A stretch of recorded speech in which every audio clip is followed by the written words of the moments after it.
Hello, everyone.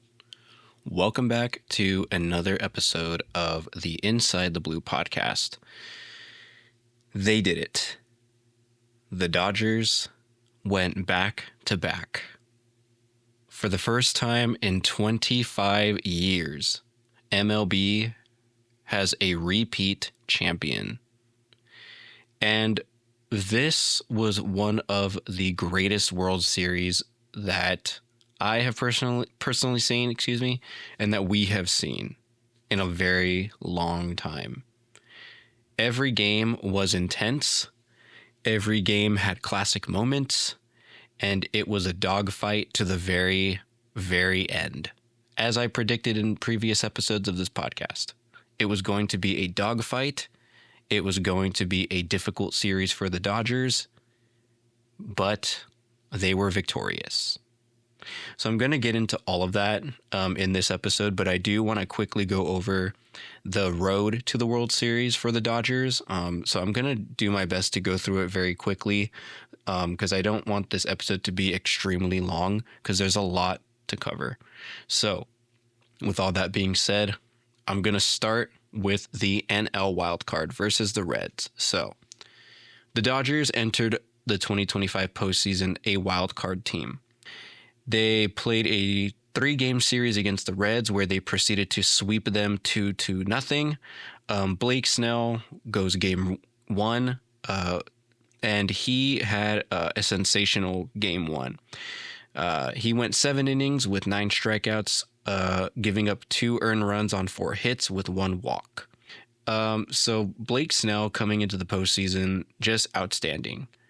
And game 2 goes to Yamamoto, who went 6.2 innings pitched with 9 strikeouts, giving up no runs on 4 hits and 2 walks. So Yamamoto, and we're going to get into Yamamoto a lot in this episode, but he had a very good NL wildcard as well. Game 1, the final score was 10-5, and the final score for game 2 was 8-4. So the Dodgers dispatched the Reds pretty quickly. They just did not have any difficulty at all with the Reds. And during this series, the team batting average was .374. So the Dodgers pummeled the Reds. Like, they just dispatched them pretty quickly. No trouble at all. Then we head to the NLDS versus the Phillies. And I want to just say that this NLDS against the Phillies, I was seeing a lot of Phillies fans saying, you know, the Dodgers are going to have a hard time at Citizens Bank Park. They're going to be playing with a tough crowd, a really crazy crowd. And they were loud. They were crazy. But the Dodgers entered games 1 and 2 and were victorious. They won the series 3-1.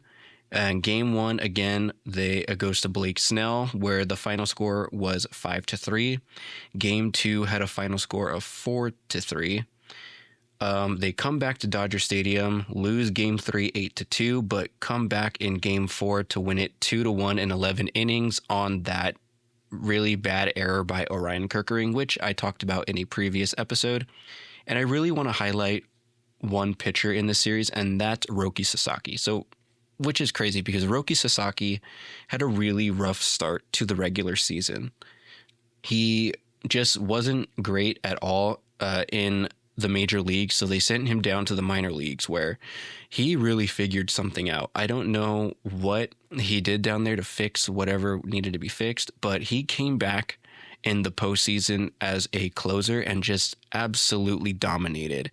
And he was the pitcher of note in the NLDS. I mean, of course, starting pitching was the highlight in the NLDS, but Roki Sasaki really stepped up, especially in a hostile environment that is Citizens Bank Park.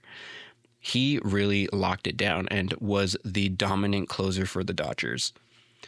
And I also want to highlight that during the NLDS, the team batting average was .199. So the Dodgers were atrocious offensively in the NLDS. Pitching really won this series, and the Phillies also beat themselves. Let's be real. So then we head to the NLCS versus the Brewers. So game 1 goes to Blake Snell again. So it seemed you can see the pattern. The pattern for the Dodgers in the postseason was Blake Snell gets the start of the series, where they then transition to Yoshinobu Yamamoto. So game 1, Blake Snell goes 8 innings with 10 strikeouts, giving up no runs on 1 hit. The Dodgers win that one 2-1. So a just absolute dominating performance by Blake Snell. And then game 2 goes to Yoshinobu Yamamoto, where he did his first complete game of the postseason, which is insane to say that it's his first complete game of the postseason, meaning there was another, which we will talk about. So he went 9 innings, gave up 1 run on 3 hits with a walk and 7 strikeouts. And this was the first complete game in the postseason since Justin Verlander in the 2017 ALCS. So this, you can clearly see how this is extremely rare nowadays. Yoshinobu Yamamoto really stepped up, and he just dominated this postseason. He had 15 ground ball outs this game, which is insane. The Brewers just could not do anything against Yoshinobu Yamamoto. The Dodgers win this game 5-1, and they are the first team since 2010 to have 2 starters go 8+ innings in consecutive postseason games, which is another crazy stat. So, game 3 then goes to Tyler Glasnow, where he goes 5.2 innings pitched with 8 strikeouts, giving up 1 run on 3 hits with 3 walks. The Dodgers win that game 3-1. And lastly, the game that is one of the all-time classic postseason performances, the best postseason performance. Game 4 goes to Shohei Ohtani. 6 shutout innings with 10 strikeouts and 3 walks, and he went 3 for 3 at the plate. All of those hits were home runs. The Dodgers win it 5-1. And I went into that game a little bit, that performance, in a previous episode. The team batting average during the NLCS was .250. So they batted much better in this series compared to the NLDS. And I do want to highlight Max Muncy. Max Muncy is the all-time Dodgers postseason home run leader with 16 home runs after the World Series. So I know a lot of people give Max Muncy a lot of crap, myself included, but Max Muncy just turns into a different guy in the postseason, much like Kike Hernandez. Max Muncy being the all-time Dodgers postseason home run leader when the A's gave up on him and the Dodgers gave him a chance. It's just a great turnaround story, and I really love Max Muncy. I know a lot of people give him a lot of crap, just because he tends to strike out a lot as well. But he does take his walks, and when he hits home runs, he crushes them. So, with all this being said, the Dodgers take care of the Reds, they take care of the Phillies, and they take care of the Brewers. Now the World Series. The World Series begins, and the Toronto Blue Jays are playing at home for the first 2 games because they have home field advantage. So let's talk about them a little bit before we get into the Dodgers. So the Blue Jays team ERA for the World Series was 3.21, and they had a combined 72 strikeouts. They also batted .269 as a team. So I said this in a previous episode. The Toronto Blue Jays are a powerhouse of a team. They are an extremely difficult team to face. They can hit, they can pitch. They are just an all-around great team, and this was going to be a very, very difficult series for the Dodgers.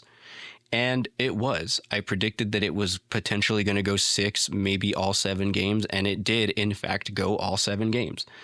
So, with all that information being said, the Blue Jays proved to be an offensive threat, and they pitched very well. Compared to the way they pitched in the previous postseason series, the ALDS and ALCS, they lowered their team ERA by a good margin. So that's something positive for them. And I do want to highlight one pitcher, and that's Trey Savage. Trey Savage started the regular season in Dunedin, Florida, in the Blue Jays minor league system.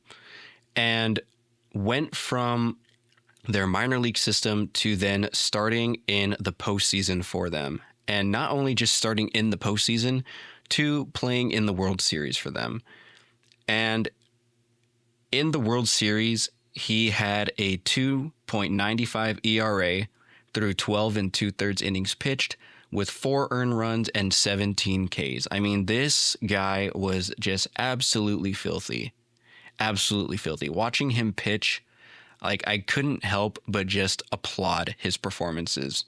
Like, he really held his own against a very tough Dodgers team. And even though the Dodgers were struggling offensively, they can turn it on in the blink of an eye. And Trey Savage really held the Dodgers down. And I really wanted to highlight him, and I hope that he has a bright future ahead of him. I really think that he does, and I hope he does great things in his MLB career. So with all that being said, Game 1. Blake Snell gets the ball in Game 1. He goes 5 innings with 4 strikeouts, but gives up 5 earned runs on 8 hits. And the Dodgers lose this game 11-4. So this was a really big slap in the face to the Dodgers, who just absolutely cruised through the postseason up to this point. They were not unbeatable. They were not unstoppable. They were human after all. The Blue Jays punched them in the mouth in Game 1 with a huge grand slam by Addison Barger. The Dodger offense had 6 hits with 4 runs and struck out 13 times. So again, this Dodger offense, and we're going to see this a lot in this World Series, the Dodger offense just did not perform very well. They did not perform to the expectations of many, but somehow ended up winning the World Series because, again, they got big hits. They were able to turn it on when they needed to the most, and we'll get more into that later on in the episode. Game 1, they lose 11-4, which is a huge gut punch to this Dodgers team. But then Game 2 comes around. Yoshinobu Yamamoto is on the mound again. The Dodgers look to Yamamoto, as they have done all season, to be the bona fide ace of the pitching staff. And what does he do? He goes out and pitches another complete game. His second complete game of the postseason. He goes 9 innings with 8 strikeouts, only allowing 1 run on 4 hits. I think that Yamamoto is some sort of cyborg, because this guy is just absolutely insane. 2 complete games in the postseason. He was the bona fide ace in the regular season, and he just continued that dominance through October. The offense had 6 hits with 5 runs and struck out 7 times. So a much better game for the Dodger offense. They win Game 2 5-1. So the series is tied 1-1, heading back to Los Angeles for Game 3, which I actually attended in person, and I actually decided to keep score this game. So I have my scorebook in front of me with all of the stats, all of the box score, everything in front of me. It went 18 innings. This game was insane to be at. I can happily say that I was a part of history. This game really reminded me, of course, of the 2018 Game 3 that happened that year. That went, I believe it was 7 hours and 20 minutes. Yeah, 7 hours and 20 minutes. And the duration of this Game 3 was 6 hours and 39 minutes. So it still went 18 innings, just, about a 40-minute difference, I think. I don't know. I can't really do math in my head right now. But anyway, this Game 3 of the World Series in my scorebook took up 2 pages. So let's get right into the box score. This game was absolutely crazy.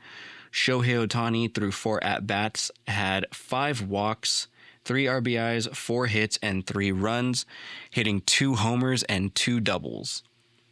Ohtani had just an amazing game this game, and The rest of the offense really did lack a lot.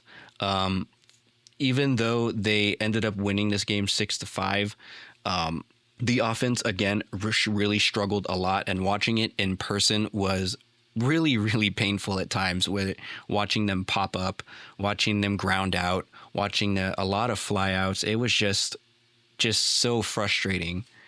But the hero of this game was once again Freddie Freeman, who has 2 walk-off home runs in both the 2024 World Series and now the 2025 World Series.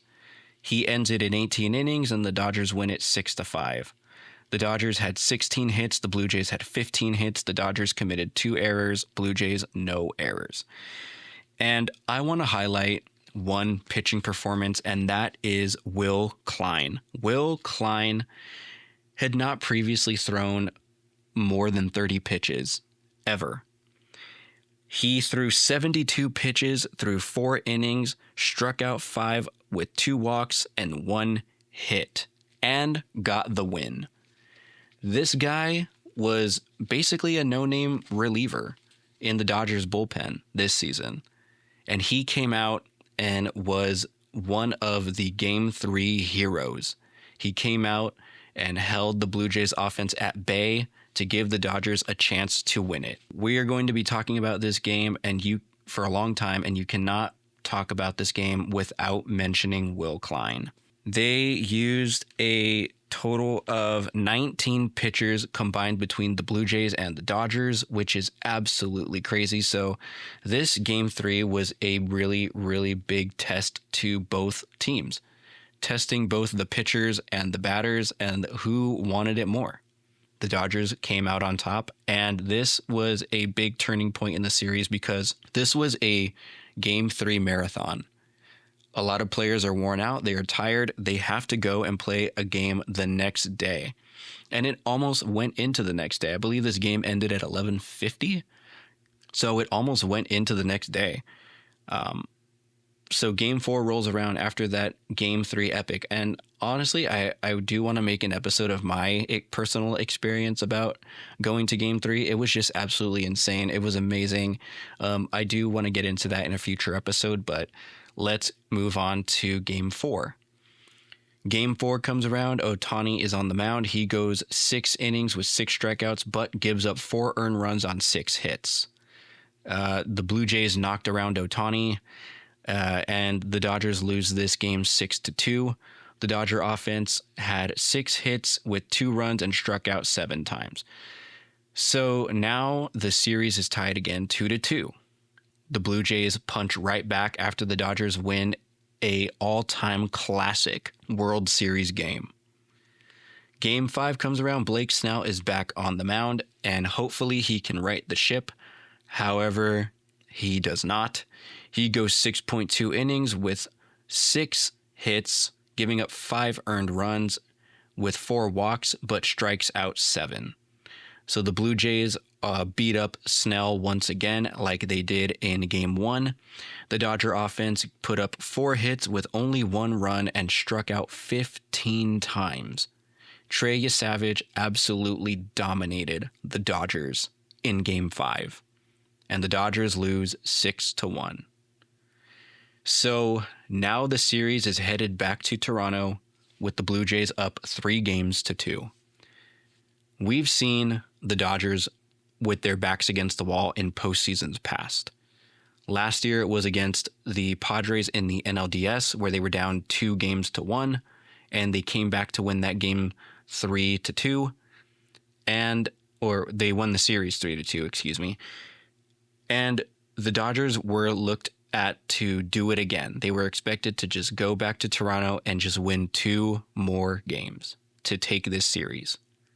So Game 6 comes around, and who better to have on the mound with your backs against the wall to try and force a Game 7 than Yoshinobu Yamamoto. Yamamoto goes 6 innings with 6 strikeouts, giving up 1 run on 5 hits with 1 walk. And there's more to this game than just Yamamoto's performance, but we'll get into that right now after I give you the offensive numbers. So the Dodger offense put up 3 runs on 4 hits. Another really bad showing for the offense a bit, but there was a very important controversial call in this game. Not controversial, but a lot of people think it is. But I'll get into that right now. So there was a call in the bottom of the ninth where Addison Barger hit a ball into left center field, and the ball gets stuck underneath the padding in the outfield. And a lot of people are like, this was a very playable ball. Why didn't Justin Dean just play the ball, pick it up, and throw it in? That would have been a game ender. And I think that Justin Dean did a very heads-up play. When the ball gets lodged, very clearly lodged in the padding, he put his hands up to signal that, hey, this is an unplayable ball. It should be ruled a dead ball. And in the pictures and even the video that I seen, the ball is clearly stuck underneath the padding. Like, you can see the pressure of the padding in the outfield pushing down on the ball. It is clearly unplayable. And even the umpire who saw it happen signaled the ball was dead. So I want to read you the ruling, the official baseball rule for the lodged ball. So it is Rule 5.06. A ball is considered lodged if, in the judgment of the umpire, the natural trajectory of the flight of the ball is interrupted long enough to affect further play. A batted ball that sticks in a fence, scoreboard, shrubbery, or vines located on the playing field should be considered a lodged ball. And even going further into the Rogers Center specific ruling on lodged balls, if a ball is ruled lodged in the outfield padding, the batter is awarded 2 bases. So, with all this being said, with all the evidence that we have seen, the ball was lodged underneath the padding. Therefore, Addison Barger was awarded second base. So naturally, Blue Jays fans and baseball fans alike, some of them anyway, think that this was a very controversial call when you can clearly see the ball stuck underneath the padding. I believe it was the right call. The umpire signaled that the ball was stuck. Therefore, Addison Barger was awarded second base. And Miles Straw, who came in to pinch run for Alejandro Kirk after he was hit by the pitch, is at third base. So the Blue Jays have second and third with nobody out. Ernie Clement proceeds to pop out to Freddie Freeman, and Andre Jimenez flies out to Kike Hernandez, who then doubles off Addison Barger, who was about halfway to third base at that point, by throwing to Miguel Rojas at second, getting the double play, and sending the Dodgers to Game 7. And, man, you cannot get doubled off right there. I mean, I understand that the Blue Jays were trying to be aggressive in their base running, but, man, Addison Barger being halfway to third base, that is a huge base running error. You cannot get doubled off in that situation. But it goes the Dodgers' way. The Dodgers win it 3-1 and force a Game 7. And this was a Game 7 for the ages. And I want to preface this by saying no matter who won Game 7, this, up to this point, was one of the best World Series that we have seen in recent memory. So Game 7 comes around. Shohei Ohtani is on the mound. He only goes 2.1 innings, giving up 3 earned runs on 5 hits, only striking out 3. And the big knockout for Ohtani was Bo Bichette's 3-run homer. Man, when Bo Bichette hit that 3-run homer, I instantly thought that it was over. And the reason I thought that is because the Dodger offense just has not been great throughout the postseason, except for the wild card series, clearly. They just have been very, very hot and cold at the plate too often throughout the postseason. So when Bo Bichette hit the 3-run home run, I instantly thought that this game was out of reach for the Dodgers, but I'm glad I was wrong. In the fourth inning, Teoscar Hernandez gets a sacrifice fly with the bases loaded to score the Dodgers' first run, making the score 3-1. Robleski also in the next inning hits Andres Gimenez and the bench is clear. And this was insane. I don't think I've ever seen to my knowledge, in any of the games that I've seen, I don't think I've seen the bases empty in a Game 7 of the World Series before. And Robleski clearly wasn't trying to hit Andres Gimenez, especially when the team is down 3-1. And the previous pitch, Andres Gimenez, you can clearly see in the replay, was trying to purposely get hit by an inside an up and in fastball. You can clearly see his hand move up in one of the replays to where he is trying to get hit to get on base. The moment he gets hit, he looks at Robleski and is just like, hey, like, what the heck, man? Like, what are you doing? And Robleski is like chirping back and forth and the bench is clear. It was a crazy moment in Game 7, but that's not even the craziest moment that happened this game. The fifth inning comes around. Tommy Edman hits a sacrifice fly to score Mookie Betts from third base, chipping away at the deficit to make it 3-2. Tyler Glasnow comes in, gives up a single to Ernie Clement, who steals second base, and then Andres Gimenez proceeds to hit a double to score Ernie Clement, which makes the score 4-2. So the Blue Jays have a 2-run lead yet again. But the eighth inning rolls around and Max Muncy comes in, hits a solo homer off of Trey Savage, the guy who absolutely dominated them a few games prior, and makes the score 4-3, which makes it a 1-run game. Then the ninth inning happens. And I want to highlight the next batter, who is Miguel Rojas. Miguel Rojas in the regular season batted .262 with only 7 home runs, with an on-base plus slugging of .715 with 27 RBIs. So Miguel Rojas, previous long-tenured Dodger, classic Dodger by many fans. He has not done much this regular season. He hasn't really done much this postseason up to this point at all. But in the postseason, it is always the unlikeliest of heroes that has the biggest swing or provides the biggest turn of events. Miguel Rojas proceeds to hit a game-tying home run off of Jeff Hoffman to tie the game at 4. What an incredible moment for Miguel Rojas and for the Dodgers. Miguel Rojas is set to retire after the 2026 season, and this was the biggest swing in the Dodgers postseason, in the World Series up to this point, even after Freddie Freeman hit a walk-off in Game 3. Miguel Rojas has cemented himself in Dodger history, into Dodger lore. Absolutely insane. Jeff Hoffman just left a bad slider over the middle of the plate, and Miguel Rojas didn't miss it. He absolutely crushed it. So the Dodgers go into the bottom of the ninth, tied 4-4. Blake Snell proceeds to give up a hit to Bo Bichette, and he walks Addison Barger. And that's the last batter he faces, because who do the Dodgers turn to? We should already know by now who the Dodgers look to save their butts.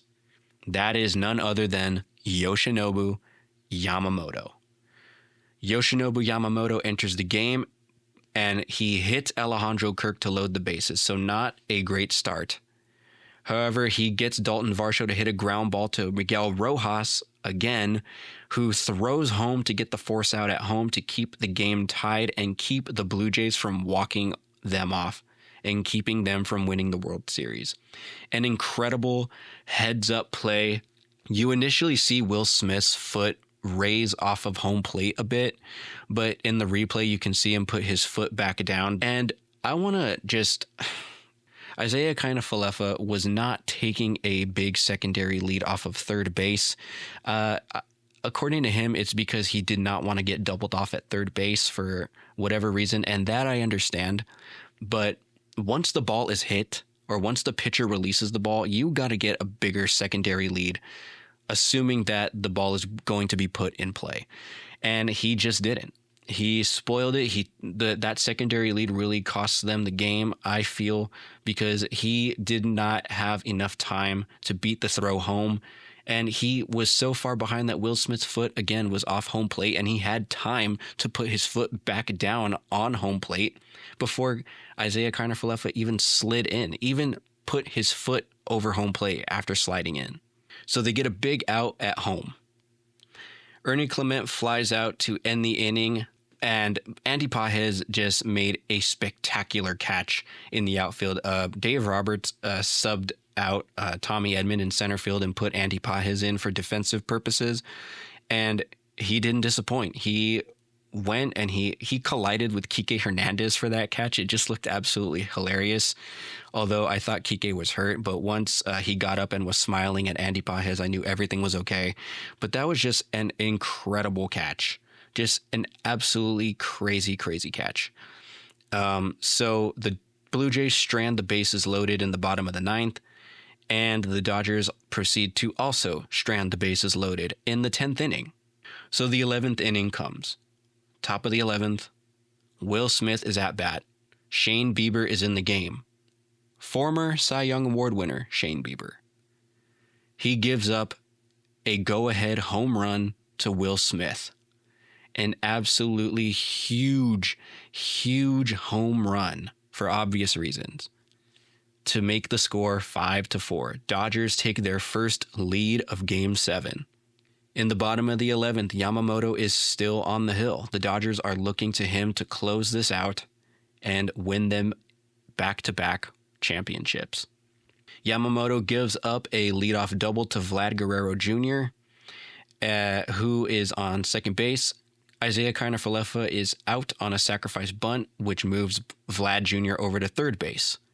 So there's one out, and Vlad Jr. is the tying run at third base. Yoshinobu Yamamoto proceeds to walk Addison Barger, so the Blue Jays now have the winning run on first base.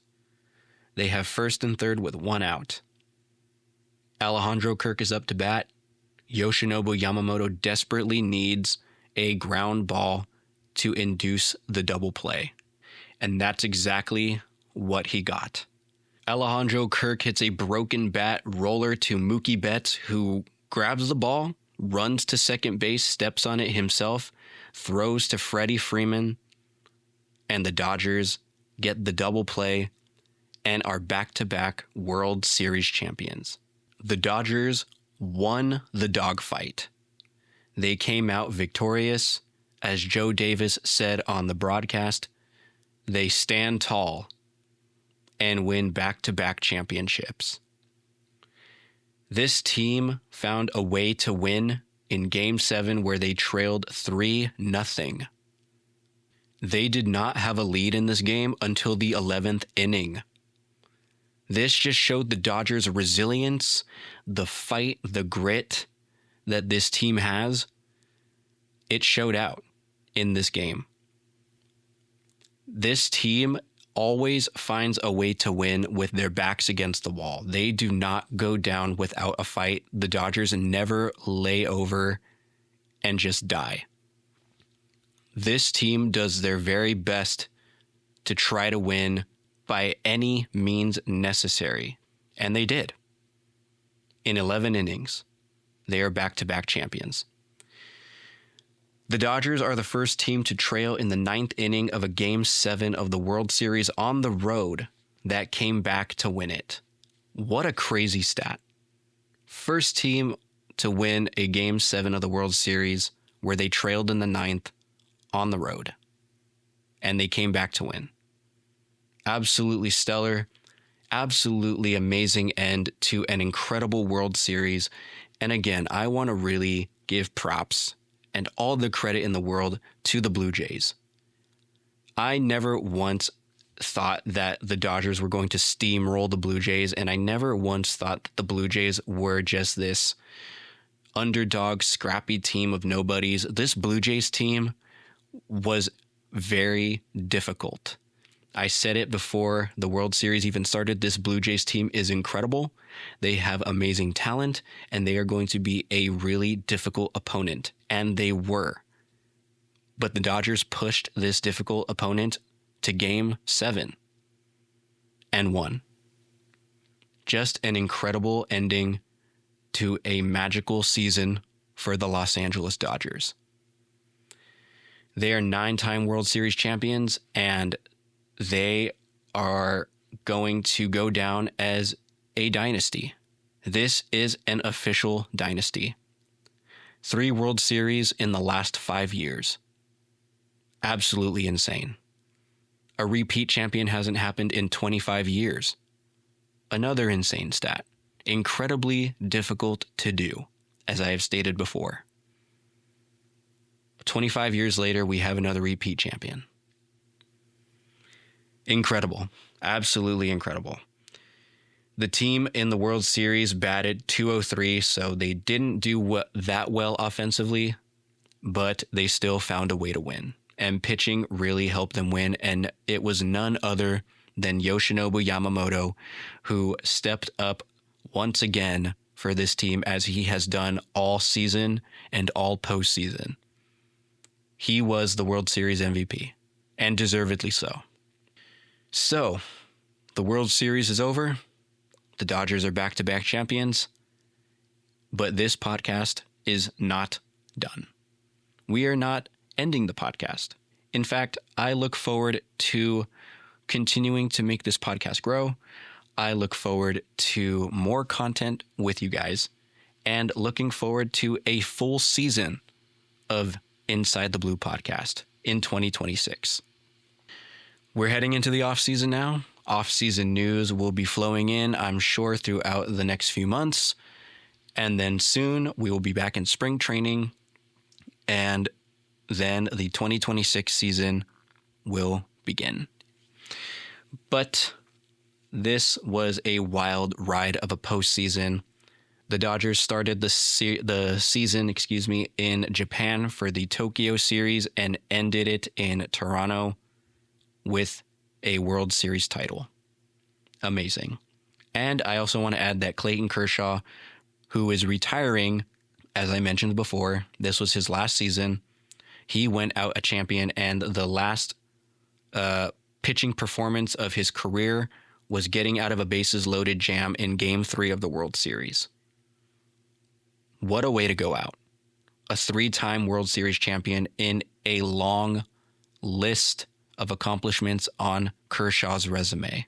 An incredible Hall of Fame career for Clayton Kershaw.